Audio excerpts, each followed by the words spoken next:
The Little Prince. Written and illustrated by Antoine de Saint-Exupéry. 1. Once when I was 6 years old I saw a magnificent picture in a book called True Stories from Nature about the primeval forest. It was a picture of a boa constrictor in the act of swallowing an animal. Here is a copy of the drawing. In the book it said, boa constrictors swallow their prey whole, without chewing it. After that they are not able to move, and they sleep through the 6 months that they need for digestion. I pondered deeply, then, over the adventures of the jungle. And after some work with a colored pencil I succeeded in making my first drawing. My drawing number 1. It looked something like this. I showed my masterpiece to the grown-ups and asked them whether the drawing frightened them. But they answered, frighten? Why should anyone be frightened by a hat? My drawing was not a picture of a hat. It was a picture of a boa constrictor digesting an elephant. But since the grown-ups were not able to understand it, I made another drawing. I drew the inside of a boa constrictor so that the grown-ups could see it clearly. They always need to have things explained. My drawing number 2 looked like this. The grown-ups' response, this time, was to advise me to lay aside my drawings of boa constrictors, whether from the inside or the outside, and devote myself instead to geography, history, arithmetic, and grammar. That is why, at the age of 6, I gave up what might have been a magnificent career as a painter. I had been disheartened by the failure of my drawing number 2. Grown-ups never understand anything by themselves, and it is tiresome for children to be always and forever explaining things to them.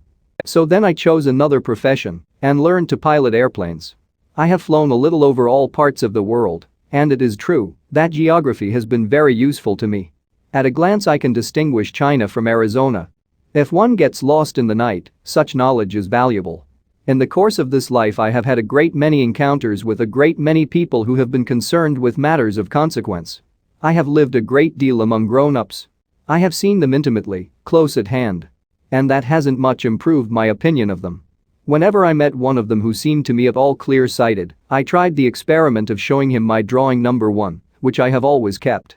I would try to find out, if this was a person of true understanding. But, whoever it was, he or she would always say, that is a hat. Then I would never talk to that person about boa constrictors, or primeval forests, or stars. I would bring myself down to his level. I would talk to him about bridge, and golf, and politics, and neckties. And the grown-up would be greatly pleased to have met such a sensible man, too. So I lived my life alone, without anyone that I could really talk to, until I had an accident with my plane in the desert of Sahara, 6 years ago. Something was broken in my engine.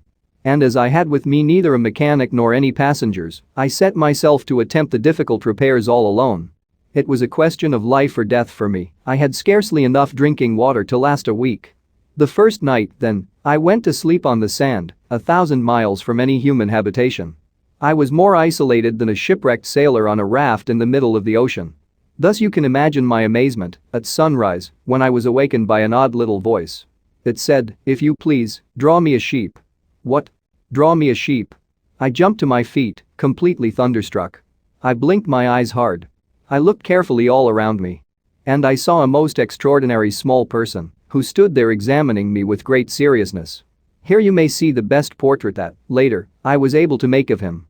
But my drawing is certainly very much less charming than its model. That, however, is not my fault.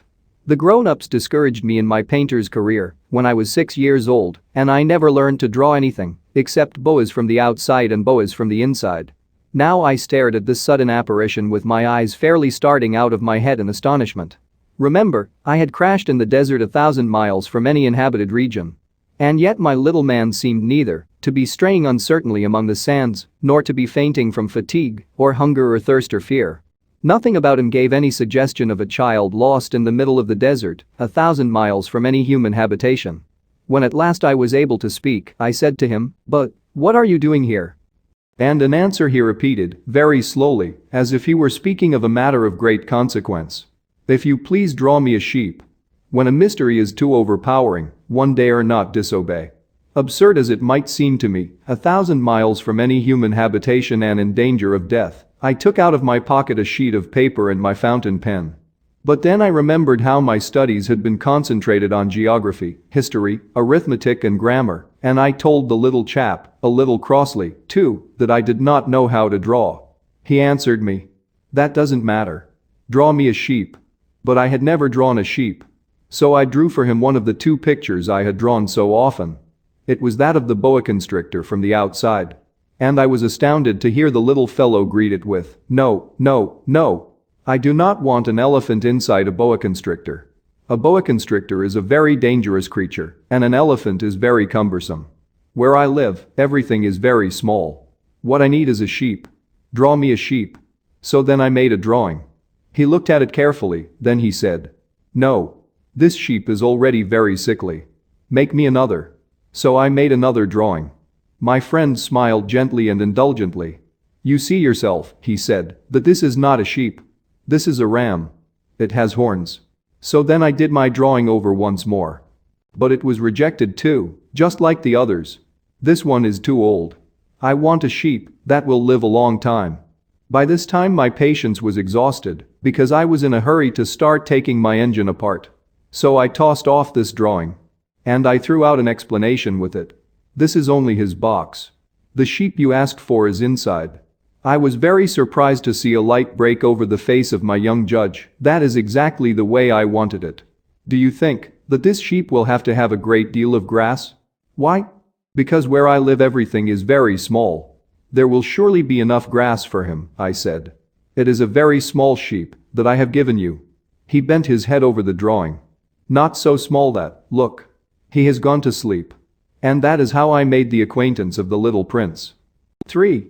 It took me a long time to learn where he came from. The little prince, who asked me so many questions, never seemed to hear the ones I asked him. It was from words dropped by chance that, little by little, everything was revealed to me. The first time he saw my airplane, for instance, "I shall not draw my airplane. That would be much too complicated for me." He asked me, "What is that object?" "That is not an object. It flies. It is an airplane. It is my airplane." And I was proud to have him learn that I could fly. He cried out then, "What? You dropped down from the sky?" "Yes," I answered, modestly. "Oh. That is funny." And the little prince broke into a lovely peal of laughter, which irritated me very much. I like my misfortunes to be taken seriously. Then he added, "So you too come from the sky? Which is your planet?" At that moment I caught a gleam of light in the impenetrable mystery of his presence, and I demanded, abruptly, "Do you come from another planet?" But he did not reply. He tossed his head gently, without taking his eyes from my plane. "It is true, that you can't have come from very far away." And he sank into a reverie, which lasted a long time. Then, taking my sheep out of his pocket, he buried himself in the contemplation of his treasure. You can imagine how my curiosity was aroused by this half-confidence about the other planets. I made a great effort, therefore, to find out more on this subject. "My little man, where do you come from? What is this where I live, of which you speak? Where do you want to take your sheep?" After a reflective silence he answered, "The thing that is so good about the box you have given me is that at night he can use it as his house." "That is so. And if you are good I will give you a string too, so that you can tie him during the day, and a post to tie him to." But the little prince seemed shocked by this offer. "Tie him? What a queer idea." "But if you don't tie him," I said, "he will wander off somewhere and get lost." My friend broke into another peal of laughter. "But where do you think he would go?" "Anywhere. Straight ahead of him." Then the little prince said, earnestly, "That doesn't matter. Where I live, everything is so small." And, with perhaps a hint of sadness, he added, "Straight ahead of him, nobody can go very far." 4. I had thus learned a second fact of great importance. This was that the planet the little prince came from was scarcely any larger than a house. But that did not really surprise me much. I knew very well that in addition to the great planets, such as the Earth, Jupiter, Mars, Venus, to which we have given names, there are also hundreds of others, some of which are so small that one has a hard time seeing them through the telescope. When an astronomer discovers one of these he does not give it a name, but only a number. He might call it, for example, asteroid 325. I have serious reason to believe that the planet from which the little prince came is the asteroid known as B612. This asteroid has only once been seen through the telescope. That was by a Turkish astronomer in 1909. On making his discovery, the astronomer had presented it to the International Astronomical Congress in a great demonstration. But he was in Turkish costume, and so nobody would believe what he said. Grown-ups are like that. Fortunately, however, for the reputation of asteroid B612, a Turkish dictator made a law that his subjects, under pain of death, should change to European costume. So in 1920 the astronomer gave his demonstration all over again, dressed with impressive style and elegance. And this time everybody accepted his report. If I have told you these details about the asteroid and made a note of its number for you, it is on account of the grown-ups and their ways. When you tell them that you have made a new friend, they never ask you any questions about essential matters. They never say to you, what does his voice sound like? What games does he love best? Does he collect butterflies? Instead, they demand, how old is he? How many brothers has he? How much does he weigh? How much money does his father make? Only from these figures do they think they have learned anything about him. If you were to say to the grown-ups, I saw a beautiful house made of rosy brick, with uraniums in the windows and doves on the roof, they would not be able to get any idea of that house at all. You would have to say to them, I saw a house that cost $20,000. Then they would exclaim, oh, what a pretty house that is. Just so, you might say to them, the proof that the little prince existed is that he was charming, that he laughed, and that he was looking for a sheep. If anybody wants a sheep, that is a proof that he exists. And what good would it do to tell them that? They would shrug their shoulders and treat you like a child. But if you said to them, the planet he came from is asteroid B612, then they would be convinced and leave you in peace from their questions. They are like that. One must not hold it against them. Children should always show great forbearance toward grown-up people. But certainly, for us who understand life, figures are a matter of indifference. I should have liked to begin this story in the fashion of the fairy tales. I should have liked to say, once upon a time there was a little prince who lived on a planet that was scarcely any bigger than himself and who had need of a sheep. To those who understand life, that would have given a much greater air of truth to my story. For I do not want anyone to read my book carelessly. I have suffered too much grief in setting down these memories. 6 years have already passed since my friend went away from me with his sheep. If I try to describe him here, it is to make sure that I shall not forget him. To forget a friend is sad. Not everyone has had a friend. And if I forget him, I may become like the grown-ups who are no longer interested in anything but figures. It is for that purpose, again, that I have bought a box of paints and some pencils. It is hard to take up drawing again at my age, when I have never made any pictures except those of the boa constrictor from the outside and the boa constrictor from the inside, since I was 6. I shall certainly try to make my portraits as true to life as possible. But I am not at all sure of success. One drawing goes along all right, and another has no resemblance to its subject. I make some errors too, in the little prince's height. In one place he is too tall, and in another too short. And I feel some doubts about the color of his costume.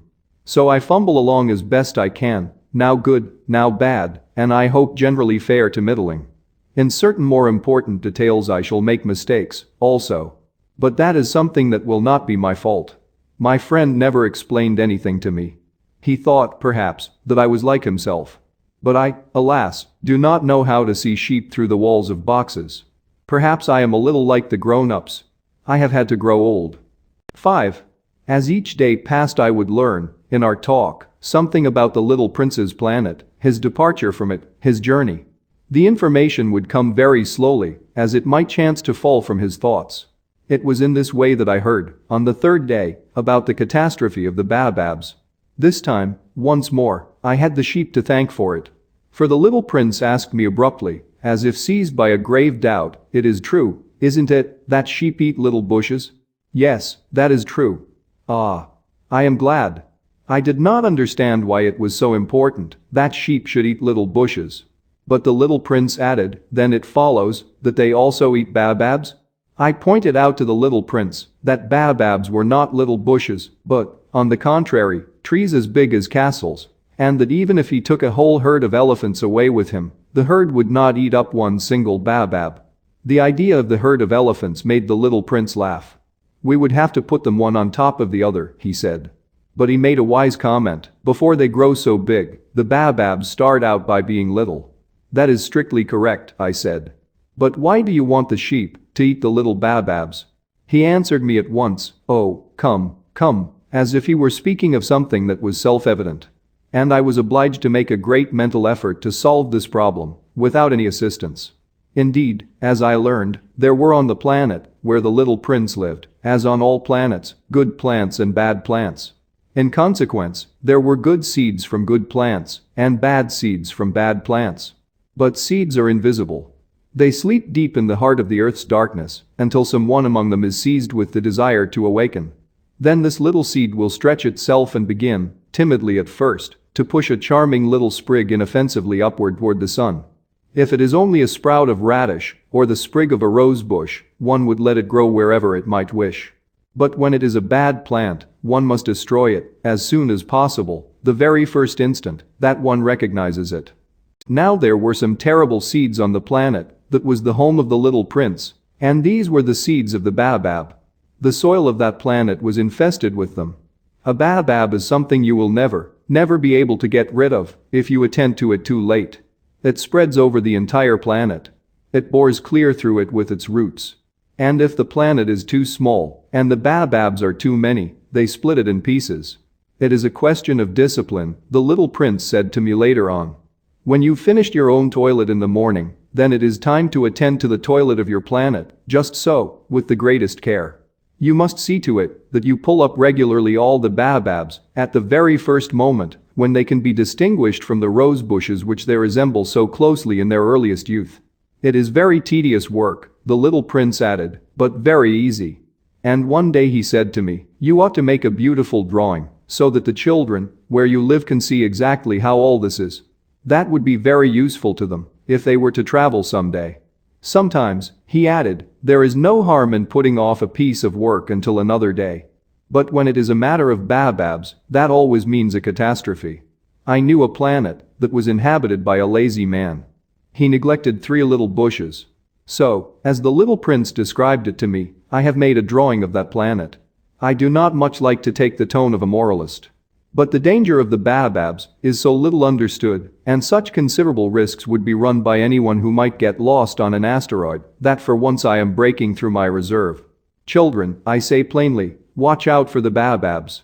My friends, like myself, have been skirting this danger for a long time, without ever knowing it, and so it is for them that I have worked so hard over this drawing. The lesson which I pass on by this means is worth all the trouble it has cost me. Perhaps you will ask me, why are there no other drawing in this book as magnificent and impressive as this drawing of the baobabs? The reply is simple. I have tried. But with the others I have not been successful. When I made the drawing of the baobabs I was carried beyond myself by the inspiring force of urgent necessity. 6. Oh, little prince. Bit by bit I came to understand the secrets of your sad little life.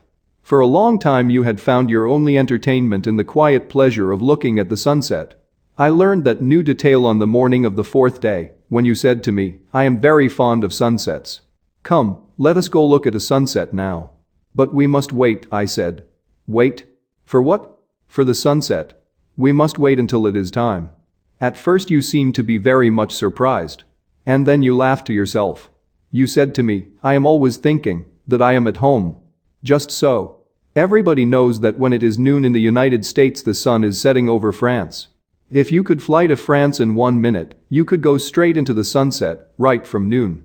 Unfortunately France is too far away for that. But on your tiny planet, my little prince, all you need to is move your chair a few steps. You can see the day end and the twilight falling whenever you like. One day, you said to me, I saw the sunset 44 times. And a little later you added, you know, one loves the sunset when one is so sad. Were you so sad then? I asked, on the day of the 44 sunsets? But the little prince made no reply. 7. On the 5th day, again, as always, it was thanks to the sheep, the secret of the little prince's life was revealed to me.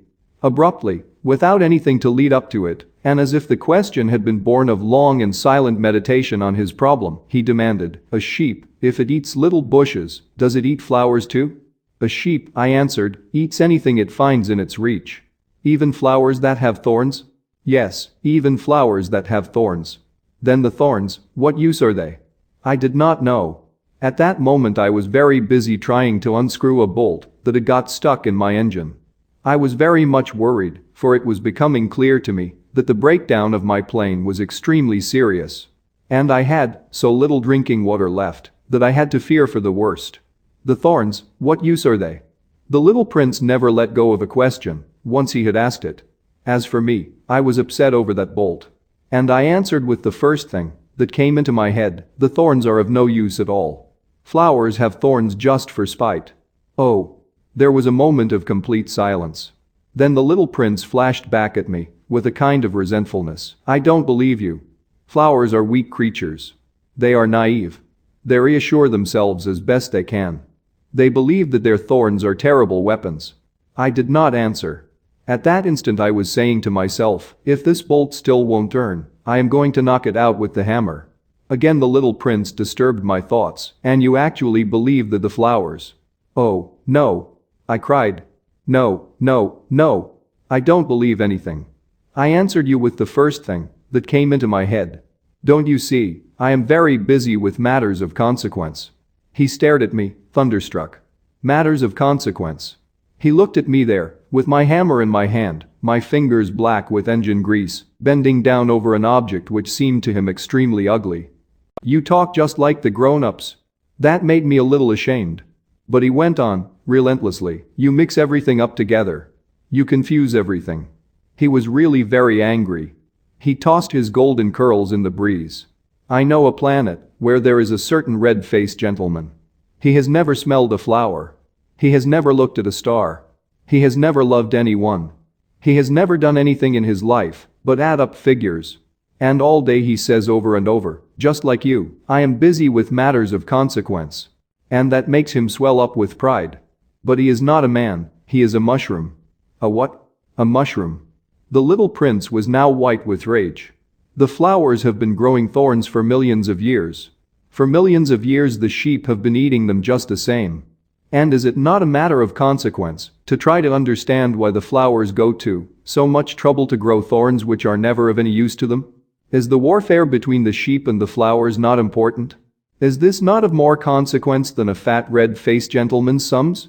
And if I know, myself, one flower which is unique in the world, which grows nowhere but on my planet, but which one little sheep can destroy in a single bite some morning, without even noticing what he is doing, oh. You think that is not important?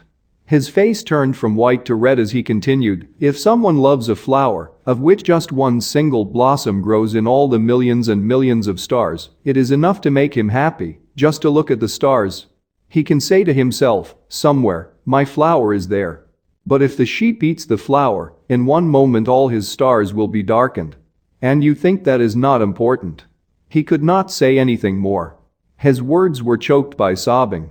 The night had fallen. I had let my tools drop from my hands.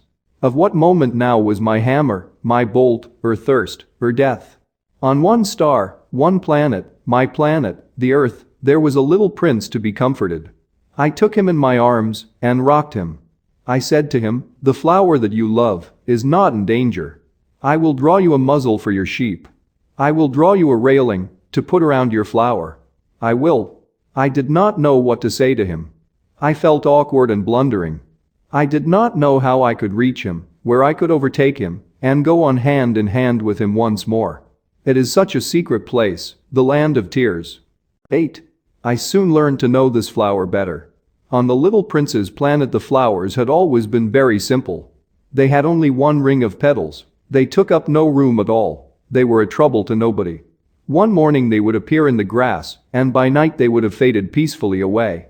But one day, from a seed blown from no one knew where, a new flower had come up. And the little prince had watched very closely over this small sprout which was not like any other small sprouts on his planet. It might, you see, have been a new kind of baobab. The shrub soon stopped growing and began to get ready to produce a flower. The little prince, who was present at the first appearance of a huge bud, felt at once that some sort of miraculous apparition must emerge from it. But the flower was not satisfied to complete the preparations for her beauty in the shelter of her green chamber. She chose her colors with the greatest care. She dressed herself slowly. She adjusted her petals one by one. She did not wish to go out into the world all rumpled, like the field poppies. It was only in the full radiance of her beauty that she wished to appear. Oh, yes. She was a coquettish creature. And her mysterious adornment lasted for days and days. Then one morning, Exactly at sunrise, she suddenly showed herself. And, after working with all this painstaking precision, she yawned and said, "Ah. I am scarcely awake. I beg that you will excuse me. My petals are still all disarranged."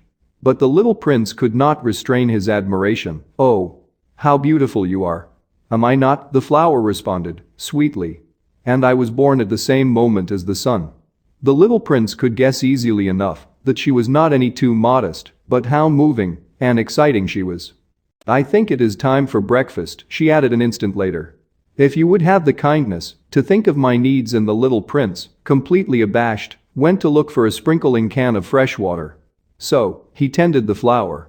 So too, she began very quickly to torment him with her vanity, which was, if the truth be known, a little difficult to deal with.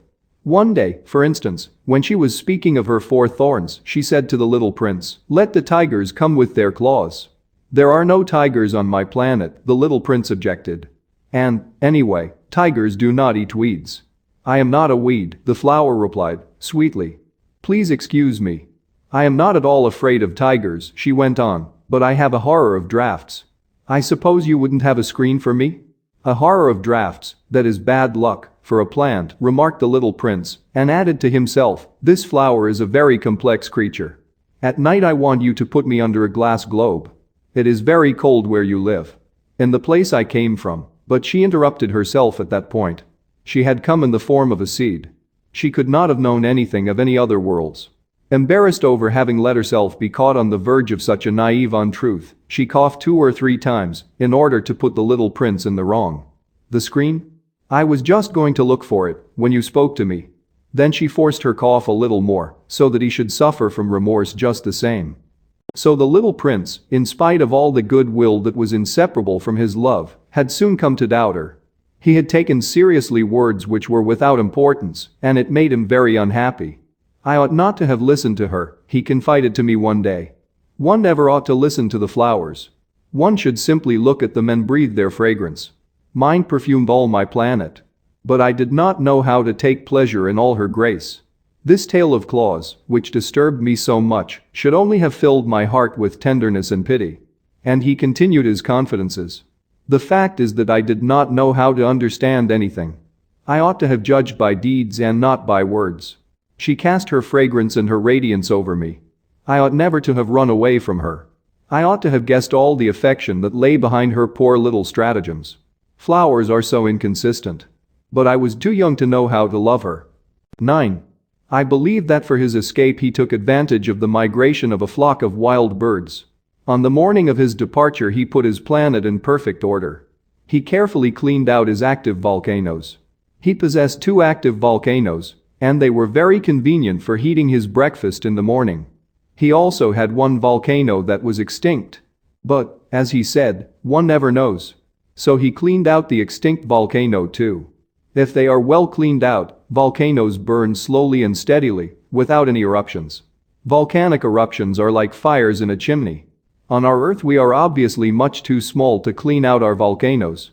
That is why they bring no end of trouble upon us. The little prince also pulled up, with a certain sense of dejection, the last little shoots of the baobabs. He believed that he would never want to return. But on this last morning all these familiar tasks seemed very precious to him. And when he watered the flower for the last time and prepared to place her under the shelter of her glass globe, he realized that he was very close to tears. "Goodbye," he said to the flower. But she made no answer. "Goodbye," he said again. The flower coughed. But it was not because she had a cold.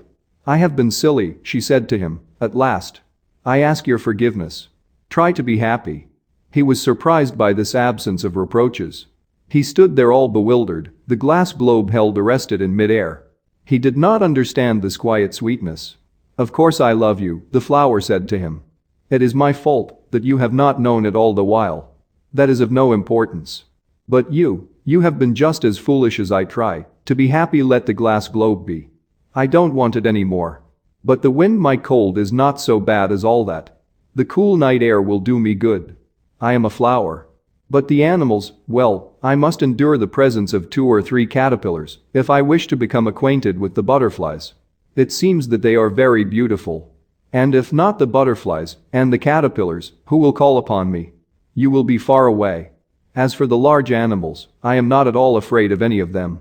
I have my claws. And, naively, she showed her 4 thorns. Then she added, don't linger like this.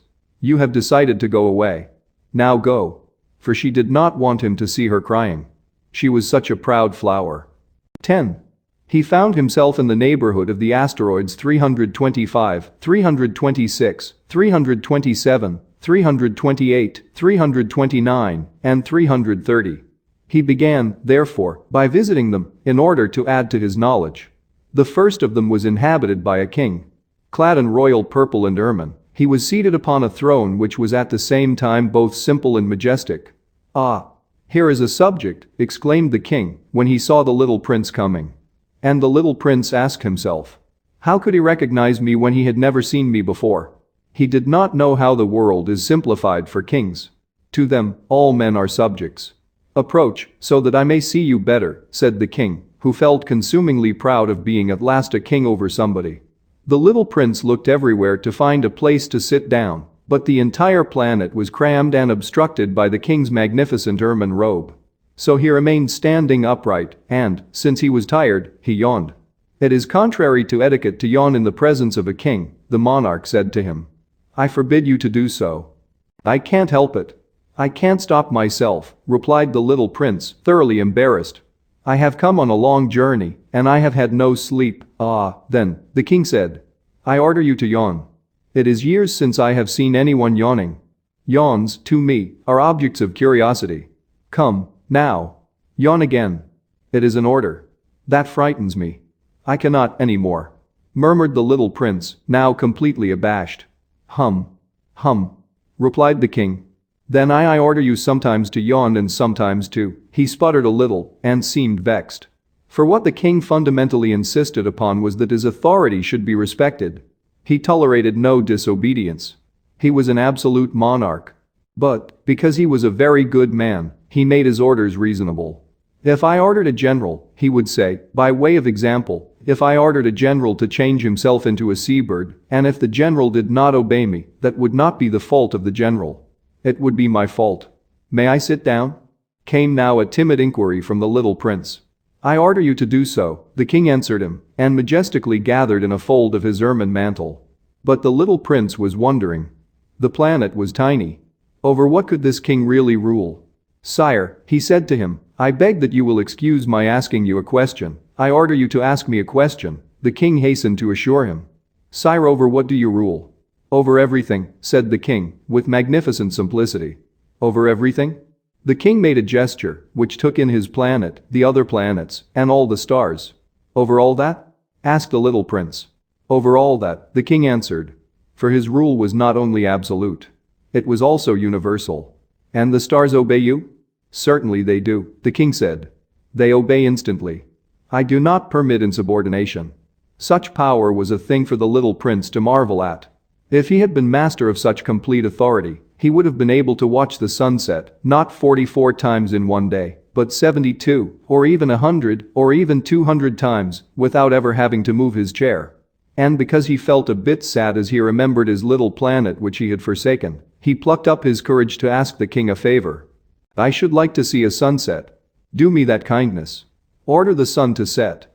If I ordered a general to fly from one flower to another like a butterfly, or to write a tragic drama, or to change himself into a seabird, and if the general did not carry out the order that he had received, which one of us would be in the wrong? The king demanded. The general, or myself? You, said the little prince firmly. Exactly. One must require from each one the duty which each one can perform, the king went on. Accepted authority rests first of all on reason. If you ordered your people to go and throw themselves into the sea, they would rise up in revolution. I have the right to require obedience because my orders are reasonable. Then my sunset, the little prince reminded him, for he never forgot a question once he had asked it. You shall have your sunset. I shall command it. But, according to my science of government, I shall wait until conditions are favorable. When will that be? Inquired the little prince. Hum, replied the king, and before saying anything else he consulted a bulky almanac. Hum. That will be that will be this evening about 20 minutes to 8. And you will see how well I am obeyed." The little prince yawned. He was regretting his lost sunset. And then too, he was already beginning to be a little bored. "I have nothing more to do here," he said to the king. "So I shall set out on my way again." "Do not go," said the king, who was very proud of having a subject. "Do not go. I will make you a minister." "Minister of what?" "Minister of justice." "But there is nobody here to judge." "We do not know that," the king said to him. "I have not yet made a complete tour of my kingdom. I am very old. There is no room here for a carriage. And it tires me to walk." "Oh, but I have looked already," said the little prince, turning around to give one more glance to the other side of the planet. On that side, as on this, there was nobody at all. "Then you shall judge yourself," the king answered. "That is the most difficult thing of all. It is much more difficult to judge oneself than to judge others. If you succeed in judging yourself rightly, then you are indeed a man of true wisdom." "Yes," said the little prince, "but I can judge myself anywhere. I do not need to live on this planet." Hum, said the king. "I have good reason to believe that somewhere on my planet there is an old rat. I hear him at night. You can judge this old rat. From time to time you will condemn him to death. Thus his life will depend on your justice. But you will pardon him on each occasion, for he must be treated thriftily. He is the only one we have." "I," replied the little prince, "do not like to condemn anyone to death. And now I think I will go on my way." "No," said the king. But the little prince, having now completed his preparations for departure, had no wish to grieve the old monarch. "If your majesty wishes to be promptly obeyed," he said, "he should be able to give me a reasonable order. He should be able, for example, to order me to be gone by the end of 1 minute. It seems to me that conditions are favorable." As the king made no answer, the little prince hesitated a moment. Then, with a sigh, he took his leave. "I make you my ambassador," the king called out, hastily. He had a magnificent air of authority. "The grown-ups are very strange," the little prince said to himself as he continued on his journey. 11. The second planet was inhabited by a conceited man. Ah, I am about to receive a visit from an admirer," he exclaimed from afar when he first saw the little prince coming. For, to conceited men, all other men are admirers.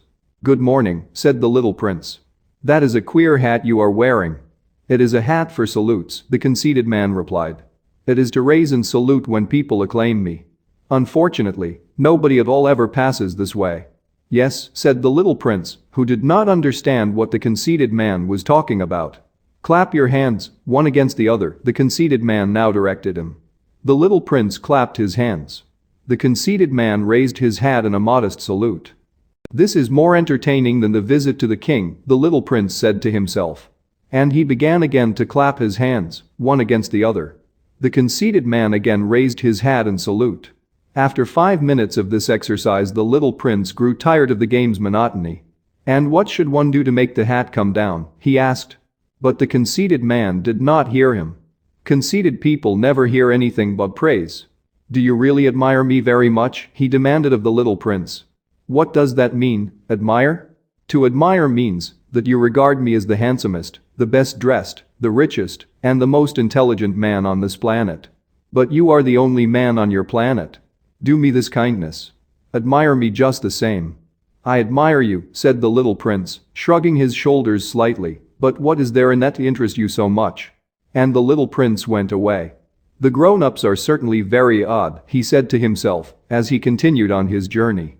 12. The next planet was inhabited by a tippler. This was a very short visit, but it plunged the little prince into deep dejection. "What are you doing there?" he said to the tippler, whom he found settled down in silence before a collection of empty bottles and also a collection of full bottles. "I am drinking," replied the tippler, with a lugubrious air. "Why are you drinking?" demanded the little prince. "So that I may forget," replied the tippler. "Forget what?" inquired the little prince, who already was sorry for him. "Forget that I am ashamed," the tippler confessed, hanging his head.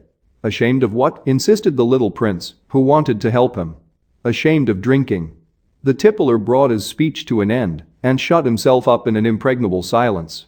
And the little prince went away, puzzled. "The grown-ups are certainly very, very odd," he said to himself as he continued on his journey. 13. The fourth planet belonged to a businessman.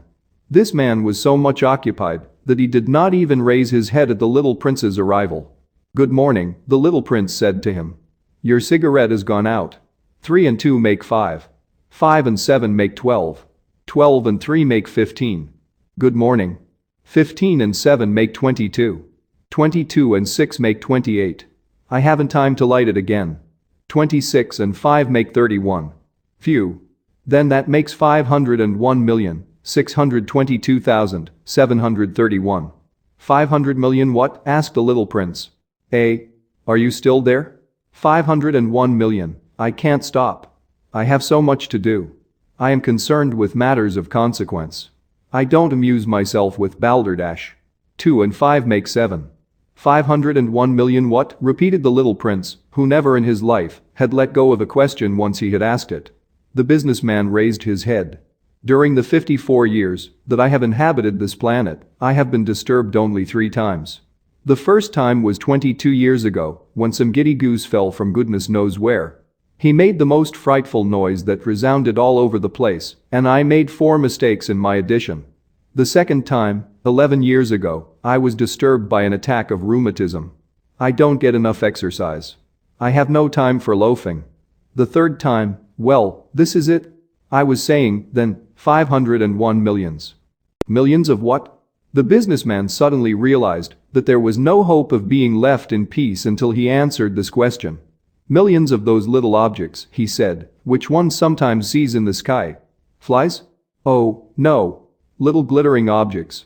Bees? Oh, no. Little golden objects that set lazy men to idle dreaming. As for me, I am concerned with matters of consequence. There is no time for idle dreaming in my life." "Ah. You mean the stars?" "Yes, that's it. The stars. And what do you do with 500 millions of stars?" 501,622,731. "I am concerned with matters of consequence, I am accurate. And what do you do with these stars?" "What do I do with them?" "Yes. Nothing. I own them." "You own the stars?" "Yes. But I have already seen a king who. Kings do not own, they reign over. It is a very different matter. And what good does it do you to own the stars?" "It does me the good of making me rich." "And what good does it do you to be rich?" "It makes it possible for me to buy more stars, if any are discovered." This man, the little prince said to himself, reasons a little like my poor tippler. Nevertheless, he still had some more questions. How is it possible for one to own the stars? To whom do they belong? The businessman retorted, peevishly. I don't know. To nobody. Then they belong to me, because I was the first person to think of it.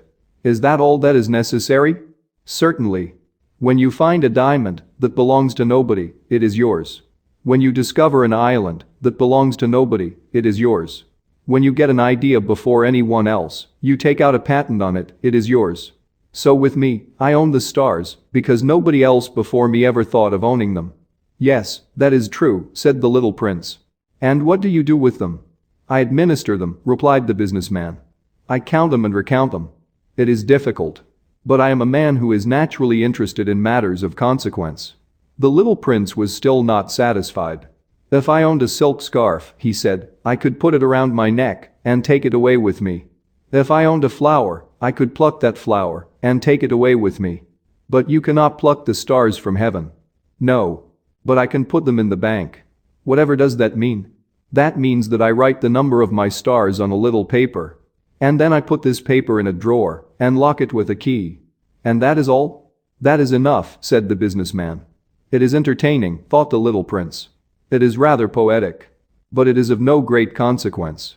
On matters of consequence, the little prince had ideas which were very different from those of the grown-ups. I myself own a flower, he continued his conversation with the businessman, which I water every day. I own 3 volcanoes, which I clean out every week, for I also clean out the one that is extinct, one never knows. It is of some use to my volcanoes, and it is of some use to my flower, that I own them. But you are of no use to the stars. The businessman opened his mouth, but he found nothing to say in answer. And the little prince went away. The grown-ups are certainly altogether extraordinary, he said simply, talking to himself as he continued on his journey. 14. The 5th planet was very strange. It was the smallest of all. There was just enough room on it for a street lamp and a lamplighter. The little prince was not able to reach any explanation of the use of a street lamp and a lamplighter, somewhere in the heavens, on a planet which had no people, and not one house. But he said to himself, nevertheless, it may well be that this man is absurd. But he is not so absurd as the king, the conceited man, the businessman, and the tippler. For at least his work has some meaning. When he lights his street lamp, it is as if he brought one more star to life, or one flower. When he puts out his lamp, he sends the flower, or the star, to sleep. That is a beautiful occupation. And since it is beautiful, it is truly useful. When he arrived on the planet, he respectfully saluted the lamplighter. "Good morning. Why have you just put out your lamp?" "Those are the orders," replied the lamplighter. "Good morning. What are the orders?" "The orders are that I put out my lamp." "Good evening." And he lighted his lamp again. "But why have you just lighted it again?" "Those are the orders," replied the lamplighter. "I do not understand," said the little prince. "There is nothing to understand," said the lamplighter. "Orders are orders. Good morning." And he put out his lamp. Then he mopped his forehead with a handkerchief decorated with red squares. "I follow a terrible profession. In the old days it was reasonable. I put the lamp out in the morning, and in the evening I lighted it again. I had the rest of the day for relaxation, and the rest of the night for sleep. And the orders have been changed since that time?" "The orders have not been changed," said the lamplighter. "That is the tragedy. From year to year the planet has turned more rapidly, and the orders have not been changed." "Then what?" asked the little prince. "Then, the planet now makes a complete turn every minute, and I no longer have a single second for repose. Once every minute I have to light my lamp and put it out. That is very funny. A day lasts only 1 minute, here where you live." "It is not funny at all," said the lamplighter. "While we have been talking together a month has gone by." "A month?" "Yes, a month. 30 minutes. 30 days. Good evening." And he lighted his lamp again. As the little prince watched him, he felt that he loved this lamplighter who was so faithful to his orders. He remembered the sunsets which he himself had gone to seek, in other days, merely by pulling up his chair, and he wanted to help his friend. "You know," he said, "I can tell you a way you can rest whenever you want to." "I always want to rest," said the lamplighter. "For it is possible for a man to be faithful and lazy at the same time." The little prince went on with his explanation. "Your planet is so small that 3 strides will take you all the way around it. To be always in the sunshine, you need only walk along rather slowly. When you want to rest, you will walk, and the day will last as long as you like." "That doesn't do me much good," said the lamplighter. "The one thing I love in life is to sleep." "Then you're unlucky," said the little prince. "I am unlucky," said the lamplighter. "Good morning." And he put out his lamp. "That man," said the little prince to himself, as he continued farther on his journey, "that man would be scorned by all the others, by the king, by the conceited man, by the tippler, by the businessman. Nevertheless he is the only one of them all who does not seem to me ridiculous.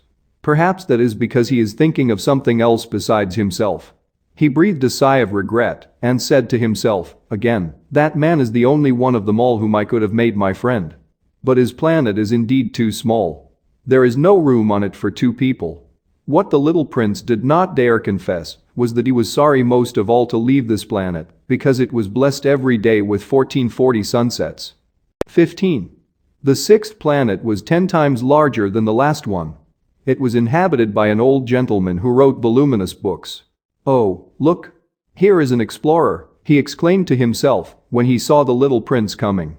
The little prince sat down on the table and panted a little. He had already traveled so much and so far. "Where do you come from?" the old gentleman said to him. "What is that big book?" said the little prince. "What are you doing?" "I am a geographer," said the old gentleman. "What is a geographer?" asked the little prince. "A geographer is a scholar who knows the location of all the seas, rivers, towns, mountains, and deserts." "That is very interesting," said the little prince.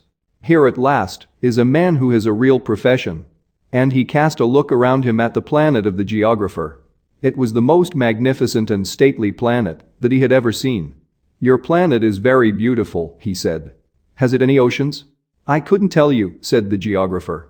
"Ah." The little prince was disappointed. "Has it any mountains?" "I couldn't tell you," said the geographer. "And towns, and rivers, and deserts?" "I couldn't tell you that either." "But you are a geographer." Exactly, the geographer said. But I am not an explorer. I haven't a single explorer on my planet. It is not the geographer who goes out to count the towns, the rivers, the mountains, the seas, the oceans, and the deserts. The geographer is much too important to go loafing about. He does not leave his desk. But he receives the explorers in his study. He asks them questions, and he notes down what they recall of their travels. And if the recollections of anyone among them seem interesting to him, the geographer orders an inquiry into that explorer's moral character. Why is that? Because an explorer who told lies would bring disaster on the books of the geographer. So would an explorer who drank too much. Why is that? Asked the little prince. Because intoxicated men see double. Then the geographer would note down 2 mountains in a place where there was only one. I know someone, said the little prince, who would make a bad explorer. That is possible. Then, when the moral character of the explorer is shown to be good, an inquiry is ordered into his discovery. One goes to see it? No. That would be too complicated. But one requires the explorer to furnish proofs. For example, if the discovery in question is that of a large mountain, one requires that large stones be brought back from it. The geographer was suddenly stirred to excitement. But you come from far away. You are an explorer. You shall describe your planet to me. And, having opened his big register, the geographer sharpened his pencil. The recitals of explorers are put down first in pencil. One waits until the explorer has furnished proofs before putting them down in ink. Well, said the geographer expectantly. Oh, where I live, said the little prince, it is not very interesting. It is also small. I have 3 volcanoes. 2 volcanoes are active, and the other is extinct. But one never knows. One never knows, said the geographer. I have also a flower. We do not record flowers, said the geographer. Why is that? The flower is the most beautiful thing on my planet. We do not record them, said the geographer, because they are ephemeral. What does that mean, ephemeral? Geographies, said the geographer, are the books which, of all books, are most concerned with matters of consequence. They never become old-fashioned. It is very rarely that a mountain changes its position. It is very rarely that an ocean empties itself of its waters. We write of eternal things. But extinct volcanoes may come to life again, the little prince interrupted. What does that mean, ephemeral? Whether volcanoes are extinct or alive, it comes to the same thing for us, said the geographer. The thing that matters to us is the mountain. It does not change. But what does that mean, ephemeral? Repeated the little prince, who never in his life had let go of a question once he had asked it. It means, which is in danger of speedy disappearance. Is my flower in danger of speedy disappearance? Certainly it is. My flower is ephemeral, the little prince said to himself, and she has only 4 thorns to defend herself against the world. And I have left her on my planet, all alone. That was his first moment of regret. But he took courage once more. What place would you advise me to visit now? He asked. The planet Earth, replied the geographer. It has a good reputation. And the little prince went away, thinking of his flower. 16. So then the 7th planet was the Earth. The Earth is not just an ordinary planet. One can count, there, 111 kings, not forgetting, to be sure, the Negro kings among them, 7,000 geographers, 900,000 businessmen, 7,500,000 tipplers, 311 million conceited men, that is to say, about 2 billion grown-ups. To give you an idea of the size of the Earth, I will tell you that before the invention of electricity it was necessary to maintain, over the whole of the 6 continents, a veritable army of 462,511 lamplighters for the street lamps. Seen from a slight distance, that would make a splendid spectacle. The movements of this army would be regulated like those of the ballet and the opera. First would come the turn of the lamplighters of New Zealand and Australia. Having set their lamps alight, these would go off to sleep. Next, the lamplighters of China and Siberia would enter for their steps in the dance, and then they too would be waved back into the wings. After that would come the turn of the lamplighters of Russia and the Indies, then those of Africa and Europe, then those of South America, then those of South America, then those of North America. And never would they make a mistake in the order of their entry upon the stage. It would be magnificent. Only the man who was in charge of the single lamp at the North Pole, and his colleague who was responsible for the single lamp at the South Pole, only these two would live free from toil and care. They would be busy twice a year. 17. When one wishes to play the wit, he sometimes wanders a little from the truth. I have not been altogether honest in what I have told you about the lamplighters. And I realize that I run the risk of giving a false idea of our planet to those who do not know it. Men occupy a very small place upon the earth. If the 2 billion inhabitants who people its surface were all to stand upright and somewhat crowded together, as they do for some big public assembly, they could easily be put into one public square 20 miles long and 20 miles wide. All humanity could be piled up on a small Pacific islet. The grown-ups, to be sure, will not believe you when you tell them that. They imagine that they fill a great deal of space. They fancy themselves as important as the baobabs. You should advise them, then, to make their own calculations. They adore figures, and that will please them. But do not waste your time on this extra task. It is unnecessary. You have, I know, confidence in me. When the little prince arrived on the earth, he was very much surprised not to see any people. He was beginning to be afraid he had come to the wrong planet when a coil of gold, the color of the moonlight, flashed across the sand. "Good evening," said the little prince courteously. "Good evening," said the snake. "What planet is this on which I have come down?" asked the little prince. "This is the earth. This is Africa," the snake answered. "Ah. Then there are no people on the earth?" "This is the desert." "There are no people in the desert." "The earth is large," said the snake. The little prince sat down on a stone and raised his eyes toward the sky. "I wonder," he said, "whether the stars are set alight in heaven, so that one day each one of us may find his own again. Look at my planet. It is right there above us. But how far away it is." "It is beautiful," the snake said. "What has brought you here?" "I have been having some trouble with a flower," said the little prince. "Ah," said the snake. And they were both silent. "Where are the men?" The little prince at last took up the conversation again. "It is a little lonely in the desert. It is also lonely among men," the snake said. The little prince gazed at him for a long time. "You are a funny animal," he said at last. "You are no thicker than a finger." "But I am more powerful than the finger of a king," said the snake.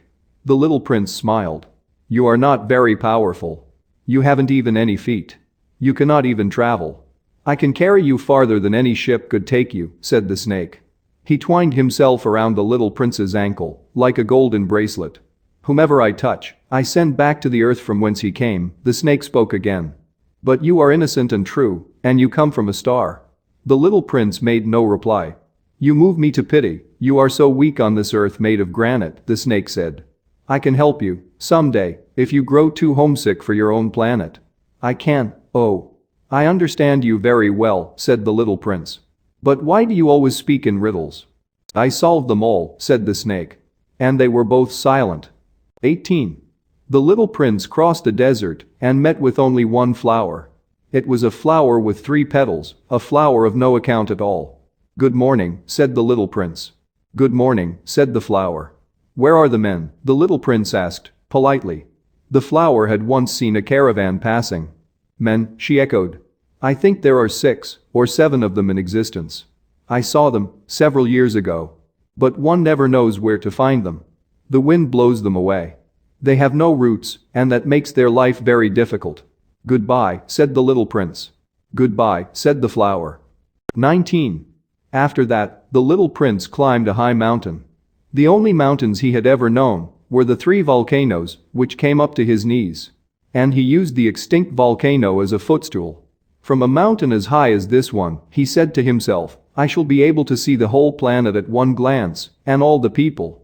But he saw nothing, save peaks of rock that were sharpened like needles. "Good morning," he said courteously. "Good morning, good morning, good morning," answered the echo. "Who are you?" said the little prince. "Who are you? Who are you? Who are you?" answered the echo. "Be my friends." "I am all alone," he said. "I am all alone, all alone, all alone," answered the echo. "What a queer planet," he thought. "It is altogether dry, and altogether pointed, and altogether harsh and forbidding. And the people have no imagination. They repeat whatever one says to them. On my planet I had a flower. She always was the first to speak." 20. But it happened that, after walking for a long time through sand, and rocks, and snow, the little prince at last came upon a road. And all roads lead to the abodes of men. "Good morning," he said. He was standing before a garden, all abloom with roses. "Good morning," said the roses. The little prince gazed at them. They all looked like his flower. "Who are you?" he demanded, thunderstruck. "We are roses," the roses said. And he was overcome with sadness. His flower had told him that she was the only one of her kind in all the universe. And here were 5,000 of them, all alike, in one single garden. She would be very much annoyed, he said to himself, if she should see that. She would cough most dreadfully, and she would pretend that she was dying to avoid being laughed at. And I should be obliged to pretend that I was nursing her back to life, for if I did not do that, to humble myself also, she would really allow herself to die. Then he went on with his reflections. I thought that I was rich, with a flower that was unique in all the world, and all I had was a common rose. A common rose, and 3 volcanoes that come up to my knees, and one of them perhaps extinct forever. That doesn't make me a very great prince. And he lay down in the grass and cried. 21. It was then that the fox appeared. Good morning, said the fox. Good morning, the little prince responded politely, although when he turned around he saw nothing. I am right here, the voice said, under the apple tree.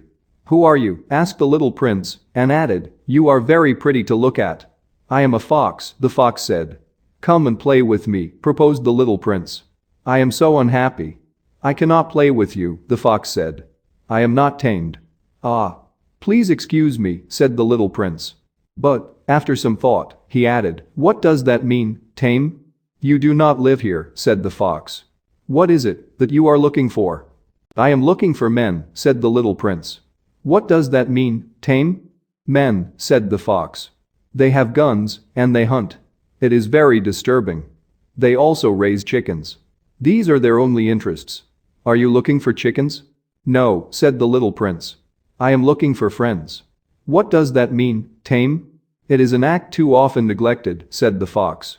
It means to establish ties. To establish ties? Just that, said the fox.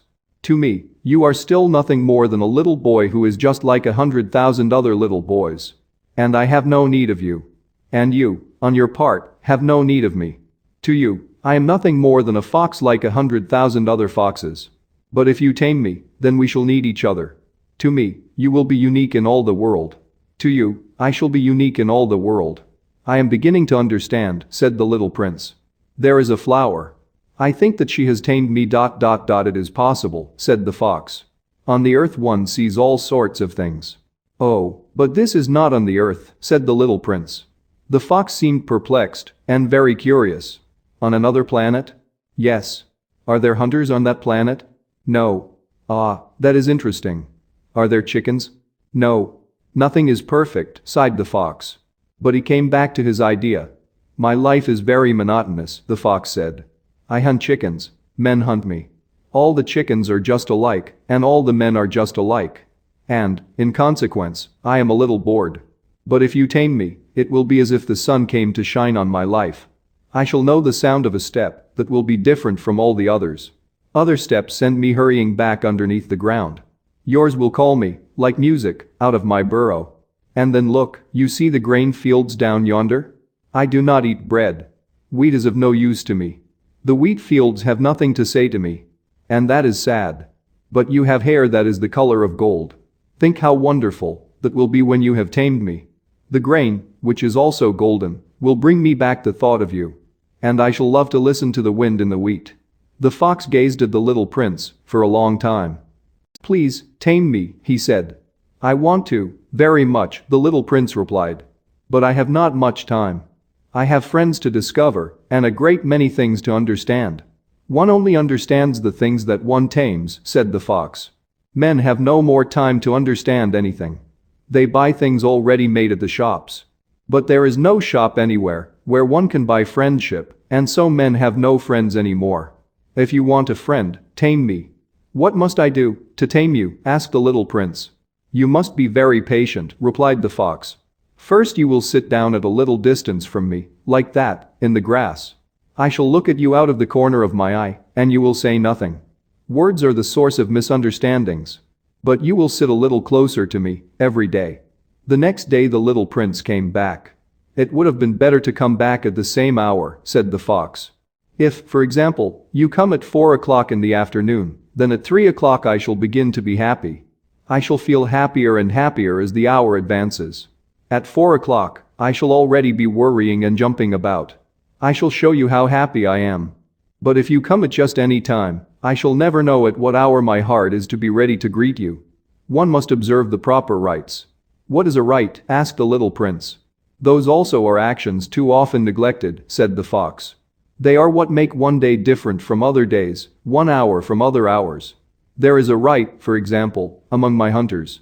Every Thursday they dance with the village girls. So Thursday is a wonderful day for me. I can take a walk as far as the vineyards. But if the hunters danced at just any time, every day would be like every other day, and I should never have any vacation at all. So the little prince tamed the fox. And when the hour of his departure drew near, "Ah," said the fox, "I shall cry." "It is your own fault," said the little prince. "I never wished you any sort of harm, but you wanted me to tame you." "Yes, that is so," said the fox. "But now you are going to cry," said the little prince. "Yes, that is so," said the fox. "Then it has done you no good at all." "It has done me good," said the fox, "because of the color of the wheat fields." And then he added, "Go and look again at the roses. You will understand now that yours is unique in all the world. Then come back to say goodbye to me, and I will make you a present of a secret." The little prince went away to look again at the roses. "You are not at all like my rose," he said. "As yet you are nothing. No one has tamed you, and you have tamed no one. You are like my fox, when I first knew him. He was only a fox like 100,000 other foxes. But I have made him my friend, and now he is unique in all the world." And the roses were very much embarrassed. "You are beautiful, but you are empty," he went on. "One could not die for you. To be sure, an ordinary passerby would think that my rose looked just like you, the rose that belongs to me. But in herself alone she is more important than all the hundreds of you other roses, because it is she that I have watered, because it is she that I have put under the glass globe, because it is she that I have sheltered behind the screen, because it is for her that I have killed the caterpillars, except the 2 or 3 that we saved to become butterflies, because it is she that I have listened to when she grumbled or boasted or ever sometimes when she said nothing. Because she is my rose." And he went back to meet the fox. "Goodbye," he said. "Goodbye," said the fox. "And now here is my secret, a very simple secret. It is only with the heart that one can see rightly. What is essential is invisible to the eye." "What is essential is invisible to the eye," the little prince repeated, so that he would be sure to remember. "It is the time you have wasted for your rose that makes your rose so important." "It is the time I have wasted for my rose," said the little prince, so that he would be sure to remember. "Men have forgotten this truth," said the fox. "But you must not forget it. You become responsible, forever, for what you have tamed. You are responsible for your rose." "I am responsible for my rose," the little prince repeated, so that he would be sure to remember. 22. "Good morning," said the little prince. "Good morning," said the railway switchman. "What do you do here?" the little prince asked. "I sort out travelers, in bundles of 1,000, said the switchman.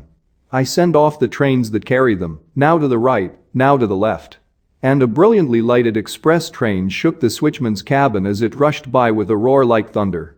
"They are in a great hurry," said the little prince. "What are they looking for?"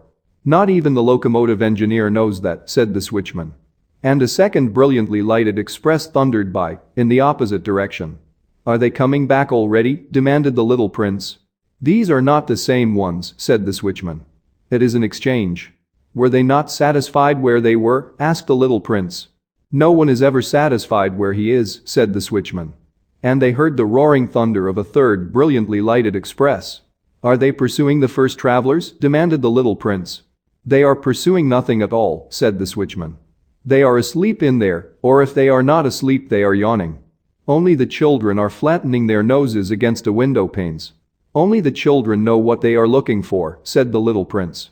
"They waste their time over a rag doll, and it becomes very important to them. And if anybody takes it away from them, they cry. They are lucky," the switchman said. 23. "Good morning," said the little prince. "Good morning," said the merchant. This was a merchant who sold pills that had been invented to quench thirst. You need only swallow 1 pill a week, and you would feel no need of anything to drink.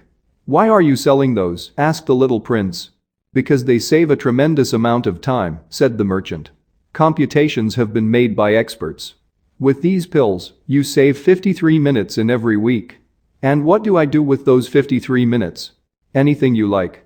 As for me, said the little prince to himself, if I had 53 minutes to spend as I liked, I should walk at my leisure toward a spring of fresh water. 24. It was now the 8th day since I had had my accident in the desert, and I had listened to the story of the merchant as I was drinking the last drop of my water supply. Ah, I said to the little prince, these memories of yours are very charming, but I have not yet succeeded in repairing my plane. I have nothing more to drink, and I too should be very happy if I could walk at my leisure toward a spring of fresh water. My friend the fox, the little prince said to me. My dear little man, this is no longer a matter that has anything to do with the fox. Why not? Because I am about to die of thirst. He did not follow my reasoning, and he answered me, it is a good thing to have had a friend, even if one is about to die. I, for instance, am very glad to have had a fox as a friend. He has no way of guessing the danger, I said to myself. He has never been either hungry or thirsty. A little sunshine is all he needs. But he looked at me steadily and replied to my thought, I am thirsty too. Let us look for a well. I made a gesture of weariness. It is absurd to look for a well, at random, in the immensity of the desert. But nevertheless we started walking. When we had trudged along for several hours, in silence, the darkness fell, and the stars began to come out. Thirst had made me a little feverish, and I looked at them, as if I were in a dream. The little prince's last words came reeling back into my memory, then you are thirsty too? I demanded. But he did not reply to my question. He merely said to me, water may also be good for the heart. I did not understand this answer, but I said nothing. I knew very well that it was impossible to cross-examine him. He was tired. He sat down. I sat down beside him. And, after a little silence, he spoke again. The stars are beautiful because of a flower that cannot be seen. I replied, yes, that is so. And, without saying anything more, I looked across the ridges of sand that were stretched out before us in the moonlight. The desert is beautiful, the little prince added. And that was true. I have always loved the desert. One sits down on a desert sand dune, sees nothing, hears nothing. Yet through the silence something throbs and gleams. What makes the desert beautiful, said the little prince, is that somewhere it hides a well. I was astonished by a sudden understanding of that mysterious radiation of the sands. When I was a little boy I lived in an old house, and legend told us that a treasure was buried there. To be sure, no one had ever known how to find it, perhaps no one had ever even looked for it. But it cast an enchantment over that house. My home was hiding a secret in the depths of its heart. Yes, I said to the little prince. The house, the stars, the desert, what gives them their beauty is something that is invisible. I am glad, he said, that you agree with my fox. As the little prince dropped off to sleep, I took him in my arms and set out walking once more. I felt deeply moved and stirred. It seemed to me that I was carrying a very fragile treasure. It seemed to me, even, that there was nothing more fragile on all earth. In the moonlight I looked at his pale forehead, his closed eyes, his locks of hair that trembled in the wind, and I said to myself, what I see here is nothing but a shell. What is most important is invisible. As his lips opened slightly with the suspicion of a half-smile, I said to myself, again, what moves me so deeply about this little prince who is sleeping here is his loyalty to a flower, the image of a rose that shines through his hole, being like the flame of a lamp, even when he is asleep. And I felt him to be more fragile still. I felt the need of protecting him, as if he himself were a flame that might be extinguished by a little puff of wind. And, as I walked on so, I found the well, at daybreak. 25. Men, said the little prince, set out on their way in express trains, but they do not know what they are looking for. Then they rush about, and get excited, and turn round and round. And he added, it is not worth the trouble. The well that we had come to was not like the wells of the Sahara. The wells of the Sahara are mere holes dug in the sand. This one was like a well in a village. But there was no village here, and I thought I must be dreaming. It is strange, I said to the little prince. Everything is ready for use, the pulley, the bucket, the rope. He laughed, touched the rope, and set the pulley to working. And the pulley moaned, like an old weather vane which the wind has long since forgotten. Do you hear? Said the little prince. We have wakened the well, and it is singing. I did not want him to tire himself with the rope. "Leave it to me," I said. "It is too heavy for you." I hoisted the bucket slowly to the edge of the well and set it there, happy, tired as I was, over my achievement. The song of the pulley was still in my ears, and I could see the sunlight shimmer in the still trembling water. "I am thirsty for this water," said the little prince. "Give me some of it to drink." And I understood what he had been looking for. I raised the bucket to his lips. He drank, his eyes closed. It was as sweet as some special festival treat. This water was indeed a different thing from ordinary nourishment. Its sweetness was born of the walk under the stars, the song of the pulley, the effort of my arms. It was good for the heart, like a present. When I was a little boy, the lights of the Christmas tree, the music of the midnight mass, the tenderness of smiling faces, used to make up, so, the radiance of the gifts I received. "The men where you live," said the little prince, "raise 5,000 roses in the same garden, and they do not find in it what they are looking for." "They do not find it," I replied. "And yet what they are looking for could be found in one single rose, or in a little water." "Yes, that is true," I said. And the little prince added, "But the eyes are blind. One must look with the heart." I had drunk the water. I breathed easily. At sunrise the sand is the color of honey. And that honey color was making me happy too. What brought me, then, this sense of grief? "You must keep your promise," said the little prince, softly, as he sat down beside me once more. "What promise?" "You know, a muzzle for my sheep. I am responsible for this flower." I took my rough drafts of drawings out of my pocket. The little prince looked them over and laughed as he said, "Your baobabs, they look a little like cabbages." Oh. I had been so proud of my baobabs. "Your fox, his ears look a little like horns, and they are too long." And he laughed again. "You are not fair, little prince," I said. "I don't know how to draw anything except boa constrictors from the outside and boa constrictors from the inside." "Oh, that will be all right," he said, "children understand." So then I made a pencil sketch of a muzzle. And as I gave it to him my heart was torn. "You have plans that I do not know about," I said. But he did not answer me. He said to me, instead, "You know, my descent to the earth. Tomorrow will be its anniversary." Then, after a silence, he went on, "I came down very near here." And he flushed. And once again, without understanding why, I had a queer sense of sorrow.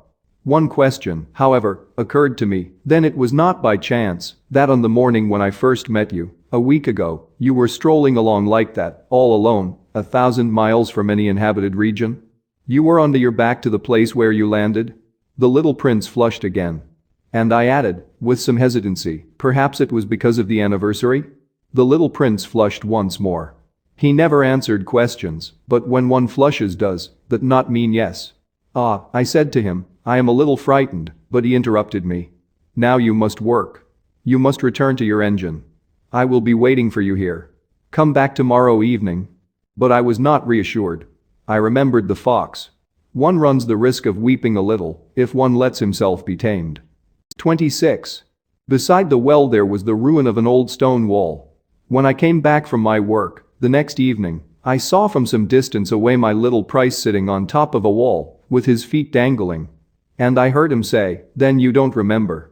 This is not the exact spot." Another voice must have answered him, for he replied to it, "Yes, yes. It is the right day, but this is not the place." I continued my walk toward the wall. At no time did I see or hear anyone. The little prince, however, replied once again, "Exactly. You will see where my track begins, in the sand. You have nothing to do but wait for me there. I shall be there tonight." I was only 20 meters from the wall, and I still saw nothing. After a silence the little prince spoke again, "You have good poison? You are sure that it will not make me suffer too long?" I stopped in my tracks, my heart torn asunder, but still I did not understand. "Now go away," said the little prince. "I want to get down from the wall." I dropped my eyes, then, to the foot of the wall, and I leaped into the air.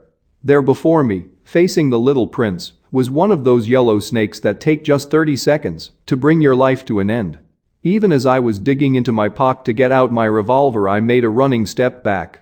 But, at the noise I made, the snake let himself flow easily across the sand like the dying spray of a fountain, and, in no apparent hurry, disappeared, with a light metallic sound, among the stones.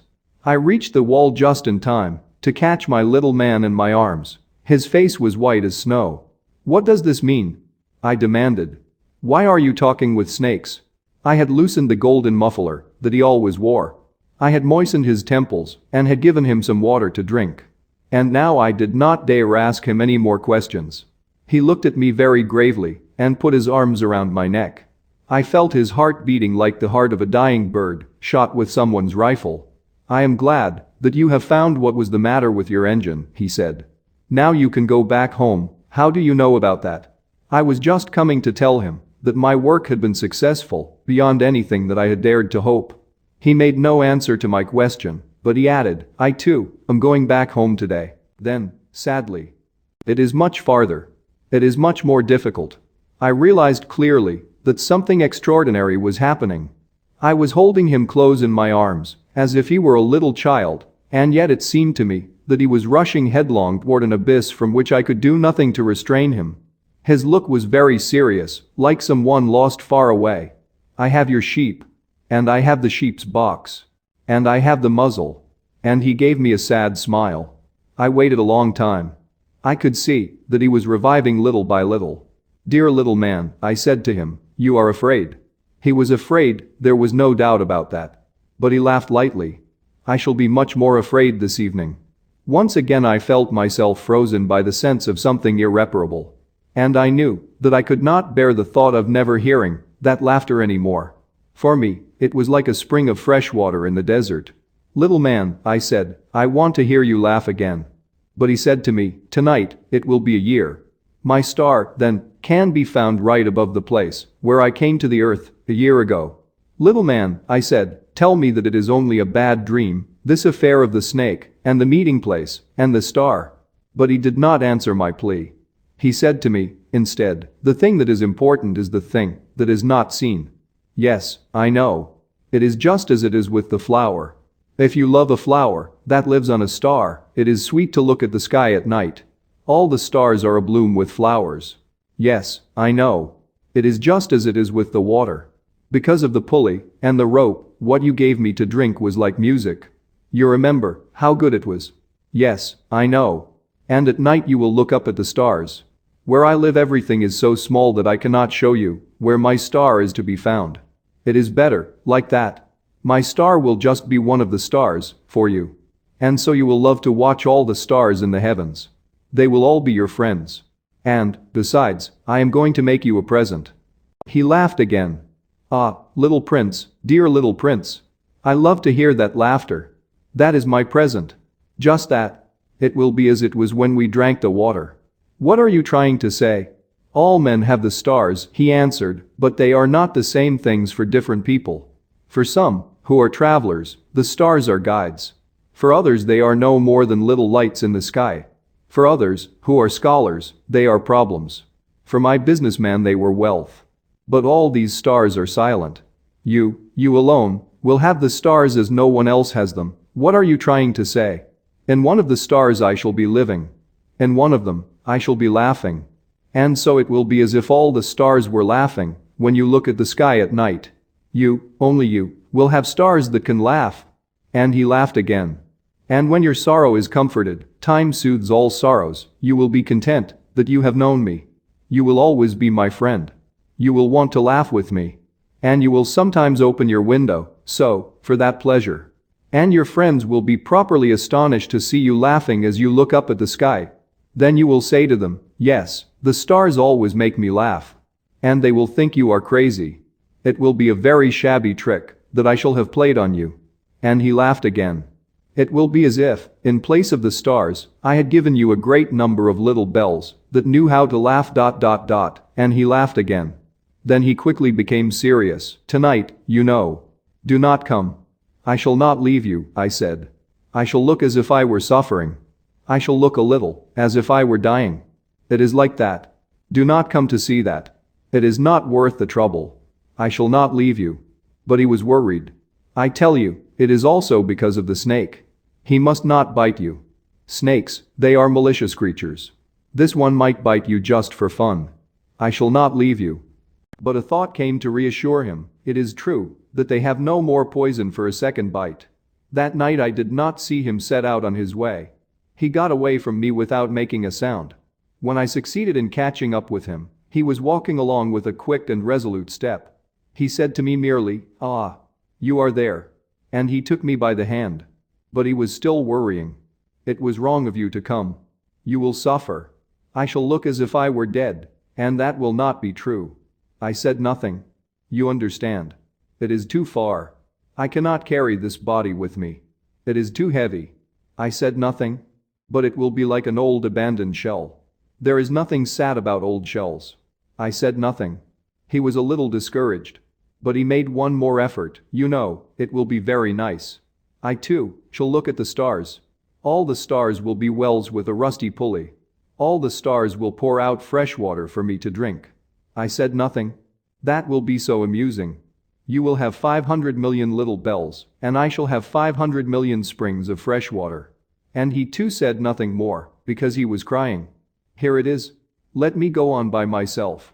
And he sat down, because he was afraid. Then he said, again, "You know, my flower. I am responsible for her. And she is so weak. She is so naive. She has 4 thorns, of no use at all, to protect herself against all the world." I too sat down, because I was not able to stand up any longer. "There now, that is all." He still hesitated a little, then he got up. He took one step. I could not move. There was nothing but a flash of yellow close to his ankle. He remained motionless for an instant. He did not cry out. He fell as gently as a tree falls. There was not even any sound, because of the sand. 27. And now 6 years have already gone by. I have never yet told this story. The companions who met me on my return were well content to see me alive. I was sad, but I told them, "I am tired." Now my sorrow is comforted a little. That is to say, not entirely.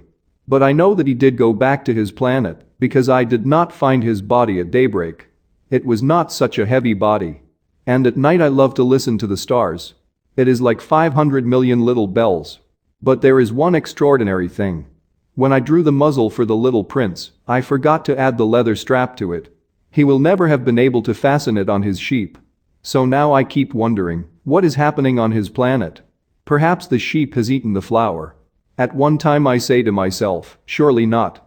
The little prince shuts his flower under her glass globe every night, and he watches over his sheep very carefully. Then I am happy. And there is sweetness in the laughter of all the stars. But at another time I say to myself, at some moment or other one is absent-minded, and that is enough. On some one evening he forgot the glass globe, or the sheep got out, without making any noise, in the night. And then the little bells are changed to tears. Here, then, is a great mystery. For you who also love the little prince, and for me, nothing in the universe can be the same if somewhere, we do not know where, a sheep that we never saw has, yes or no, eaten a rose. Look up at the sky. Ask yourselves, is it yes or no? Has the sheep eaten the flower? And you will see how everything changes.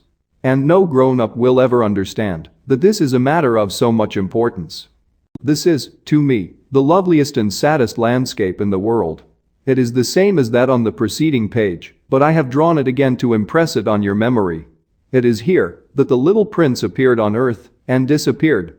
Look at it carefully, so that you will be sure to recognize it in case you travel someday to the African desert.